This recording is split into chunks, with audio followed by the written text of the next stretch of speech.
Hello বন্ধুরা, আশা করি সবাই ভালো আছেন। আমাদের এই যে দোকানটা দেখতে পাচ্ছেন, এইখানে আমরা প্রতিদিন মাশরুম দিয়ে থাকি এবং এই দোকানটাতে মাশরুমের এতই চাহিদা, প্রতিদিন তার 3 থেকে 4 কেজি মাশরুম এখানে বিক্রি হয়। দেখতে পাচ্ছেন তার দোকানটাতে অনেক পরিমাণ ভিড়, সবাই এখানে আসে মাশরুমের, স্পেশালি মাশরুমের জন্য। এবং মাশরুমের এখান থেকে প্রচারটা হচ্ছে, এটা হচ্ছে আমাদের অন্যতম একজন ভালো বিক্রেতা, মাশরুম বিক্রেতা। তিনি অনেক দিন যাবৎ মাশরুম বিক্রি করেন। আমরা তাকে ধীরে ধীরে তৈরি করেছি। প্রথম দিকে আমরা 1 কেজি, আধা কেজি থেকে শুরু করেছিলাম এই দোকানটায় মাশরুম দেয়া। এখন আমরা প্রতিদিন 3 থেকে 4 কেজি মাশরুম দিয়ে থাকি। তো এইভাবেই সারা বাংলাদেশে মাশরুমের অনেক চাহিদা আছে বন্ধুরা। ধীরে ধীরে এই চাহিদা আরও বাড়ছে। আশা করি সবাই মাশরুমকে আরও এগিয়ে নিয়ে যাবেন। আমাদের এই দোকানদার ভাইয়ের নাম হচ্ছে সোহেল ভাই।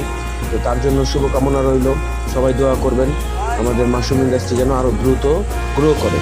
তো আশা করি সবাই ভালো থাকবেন বন্ধুরা। কথা হবে কোনো সামনের ভিডিওতে।